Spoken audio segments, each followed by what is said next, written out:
the Golden Road. So this is not about the Indian century, it's about the Indian millennium, stretching from around 250 BC to 1200 AD, when India was the center of the world. Think, first of all, look at this extraordinary image which just turned up in an archaeological excavation in Egypt. You can see very clearly that it's the Buddha's head. But everything else about this extraordinary sculpture is surprising. The marble is carved from marble in what is now Turkey, from Proconnesian marble in the Marmara Sea. It was constructed, we can tell from the drills, in Alexandria on the Mediterranean shore of Egypt.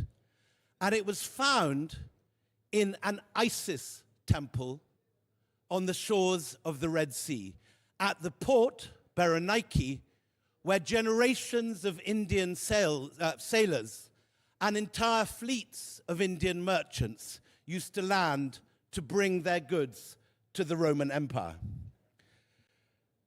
It seems extraordinary that a Buddha would turn up in Egypt, but it should not be so when you consider that just as the Buddha's head is found in Egypt 6,000 miles to the west of India, so Angkor Wat, 5,000 miles to the east of India, is entirely an Indian planned project. In the galleries of Angkor Wat, you see the Battle of Kurukshetra, the Battle of Lanka, images of Krishna and his gopis, inspired by stories first told in the area here around Delhi. Why is this not better known? Why is it a surprise that India dominated Asia for as much as 1,000 years? Partly the story is clearly about colonialism, about the way that Macaulay and others like him said that a single shelf of good English books was worth the entire native literature of India and Arabia. But I think there are other factors too. Look here at this map, which people continue to reproduce in map after map, book after book, of what is said to be the Silk Road. We are told that the principal trade east-west in ancient times was this single line which ran from the Mediterranean to the South China Sea. Even its modern edition, which is called the Maritime Silk Road, which is the dotted line which runs down from Guangzhou through the Malacca Straits, bypasses India. The line just dots around the peninsula. It's the contention in this book I've just written, The Golden Road, that this is an entirely false premise. Memorize for a moment this map and the route it takes and compare it with the actual shape of Roman trade with India, which is revealed by a new map put out by Oxford University this year. Here is a map of Roman coin hoards discovered by archaeologists. As you'd imagine, the center is Gaul, Spain, Greece, Italy, southern England, tapering off as you go northwards into Scandinavia and Germany. There's a lot of coins around the Mediterranean, a little tail down the Nile, a couple in Yemen, and a scattering in what's now Afghanistan. But look at India in the bottom right-hand corner.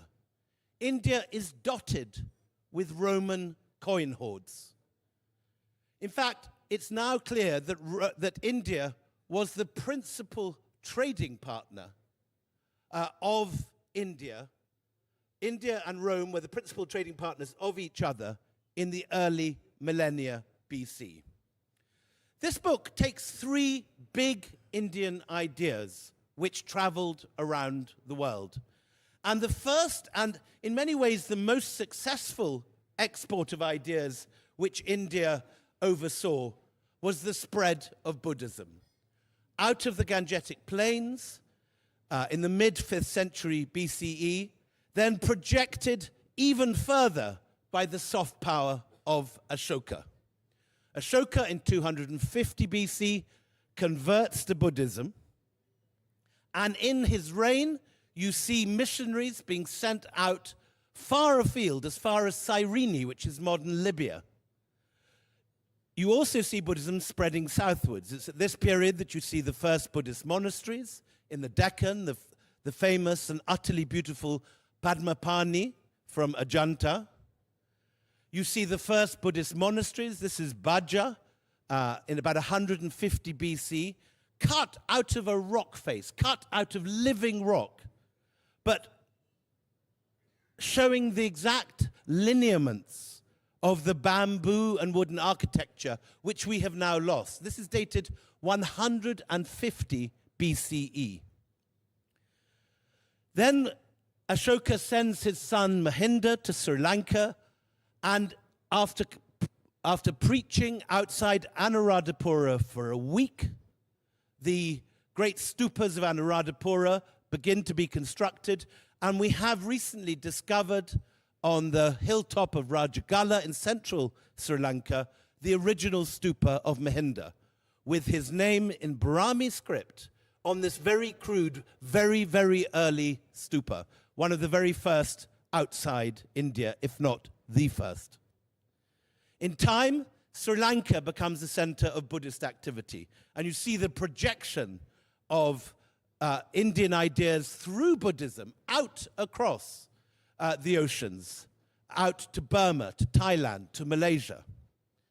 And by 100 AD, India is locked with Rome in a very regular trading relationship.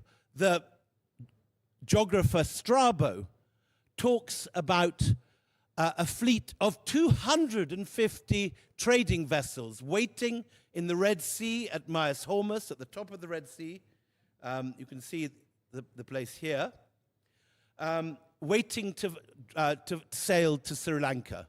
Pliny, the historian, talks about the astonishing drain of gold from Roman pockets into those of India. And in the Periplus of the Erythraean Sea, which is like the Lonely Planet or the Rough Guide of these centuries, there is a great intimacy. The Romans know every port on the west coast of India. They're particularly focused on Muziris in what's now Kerala, on Barigaza in what is now Gujarat, and on the mouth of the Indus. And it's not just the Romans and the Indians who are training. There are Ethiopians. Here are images from Amaravati of these extraordinary, handsome Ethiopian envoys turning up with gifts at the court of some Indian ruler. And we know the figures. The Muziris papyrus, which is a new discovery, gives the detail of one cargo. It's a shipping invoice taken out by a shipper in Alexandria about a single container that he was going to place in 150 AD for a ruler for a merchant in Alexandria. He was going to send 10 tons of ivory, pepper, spices, a thing called nard, which was used in perfume. And what's extraordinary about this document is it reveals the actual values of these objects. It shows that how much the Romans were prepared to pay for ivory and for pepper and for the other great exports of India. In fact, the figures are so enormous that scholars now believe that maybe as much as 1/3 of the total Roman imperial budget was paid for by the customs take at Berenike when these goods entered the Roman Empire. And so you have this figure of India being the principal trading partner of the Roman Empire, not China. And these are the goods that were traded from India.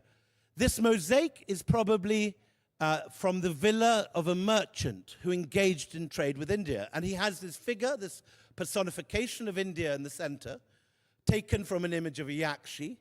She's got expensive silk around her knees. She's got pepper on a tree behind her. She's holding ivory, which is probably the single most lucrative export to Rome. Circus animals, tigers and elephants, rather like the rhinoceros we're apparently going to see in Gladiator 2 next month. And behind the tiger is something called malabathrum, which is used in perfumery. So these were expensive luxury items.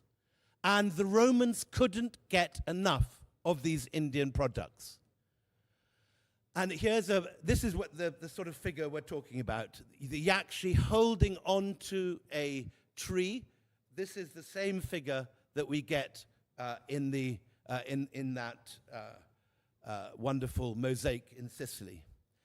And if you look in excavations now, you're finding increasing numbers of expensive luxury Indian goods, such as this ivory yakshi, turning up in excavations in Europe. This is a yakshi from Pompeii.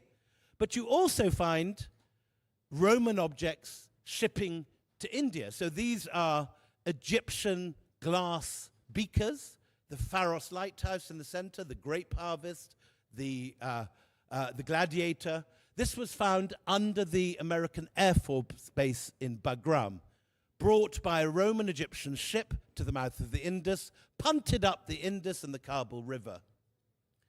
And so that's why you see amazing parallels between the art of Central Asia and the art of Egypt. An image of the Buddha and his disciples at the top from Miran, now in the National Museum here, and a Coptic papyrus below. And it is from the Roman world that we get the figure of the Buddha, first changing from a symbol, like a pair of feet or an empty turban, into this figure on the Bimaran reliquary. And it is these very Roman faces that owe so much to the art of Rome that we see the drapery of the bodhisattvas in Gandharan art. So India was not in any way peripheral to the made trade networks in ancient Asia.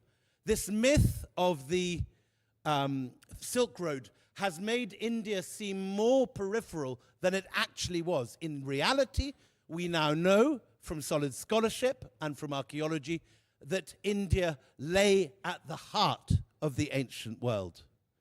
And Indian ideas were soon being transmitted through Afghanistan, through Bamiyan, to China, where by the 2nd and 3rd century we find the Buddha taking on the physiognomy of China. Originally, Buddhism is just a religion brought by traders into China. But by the 5th and 6th century, you find Gupta sculptures being copied by the Chinese all over Gansu and beginning to head further eastwards into the heartlands of China. These extraordinary, very Indian-looking deities and apsaras and Gandharvas floating over the Buddhist temples of China tell a story of Indian art having more and more influence, Indian ideas heading closer and closer to the Chinese court until it actually reaches Chang'an, and Buddhism becomes a minority religion alongside Taoism and alongside Confucianism. But the big breakthrough happens when this man on the right, Xuanzang, the Chinese traveling monk, leaves his monastery in eastern China, travels the length of the deserts of the Gobi and the Taklamakan, crosses the Pamirs, and comes to Nalanda University. Nalanda, which was then the Oxbridge, the Ivy League, the NASA of ancient Asia, visited not just by monks from China, but monks from Nepal, from Korea, and Japan. Xuanzang particularly came for the library in Nalanda. He says that the library is this extraordinary resource, 9 stories high, full not just of Buddhist texts, but the Vedas, science, mathematics, the works of Aryabhatta and Brahmagupta, the works of astronomy. Everything was gathered in this extraordinary space. And in particular, look on the left at the plan of the different monasteries and university buildings in Nalanda. It's the same as we find in Oxbridge. A courtyard, a cloister walk, and then the rooms of scholars leading off in four sides. This plan passes from the Buddhist Mahaviharas like Nalanda into the madrasas of medieval Islam, and ultimately ends up in Oxford and Cambridge, where you see the same plan being used throughout the Middle Ages. Xuanzang can't believe his luck. For 20 years, he travels and studies and gathers the learning of India at Nalanda. And then he takes it back to China. 11 camel caravans full of manuscripts pass from Nalanda all the way back to Chang'an, where an entire pagoda, the Wild Goose Pagoda, is built to house them. We have still the copper plate that shows the founding of an expatriate monastery at Nalanda by the king of Srivijaya, the king of Sumatra. So we've got this huge international flow of students from the rest of Asia to India, recognizing India as the center not only of trade and the economy, but of learning, science, and philosophy. But the person who makes the difference in China is this extraordinary woman, Wu Zetian. She's only 15 years old when Xuanzang comes back with all his manuscripts, and she's part of the harem of Taizong on the left there. But she eventually marries Gaizong on the right, and this woman, who's the subject of a 250-part Chinese soap opera, eventually becomes the only woman emperor in 3,000 years of Chinese dynastic history. And she pulls this off with a Mahayana Buddhist coup d'etat led by intellectuals from Nalanda. For one reign, Nalanda-trained Buddhists take over the court in China, and Wu Zetian makes Buddhism the court religion. In the undercarriage, if you like, of Buddhism comes all the learning of India, the astronomy, the mathematics, the technology for sugarcane, and so on. Meanwhile, in Southeast Asia, Indian trading guilds have moved now eastwards. Rome has fallen in the 5th century. There is no more gold coming in from Rome, and the Tamil trading guilds pivot towards what they call Savarna Bhumi, the lands of gold. And it's in the 5th, 6th, and 7th centuries that you begin to see first wooden images of the Buddha, then small handheld images of Vishnu, and then finally vast Shiva lingams appearing all over Southeast Asia, and with it the Sanskrit language.